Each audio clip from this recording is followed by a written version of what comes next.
legacy grew and others carried on their vision, uplifting millions from generation to generation. On this day in 1955, a magic kingdom was born.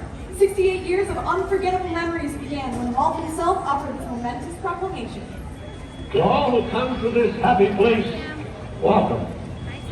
Disneyland is your land.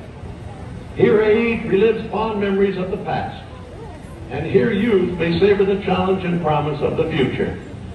Disneyland is dedicated to the ideals, the dreams, and the hard facts that have created America, with the hope that it will be a source of joy and inspiration to all the world.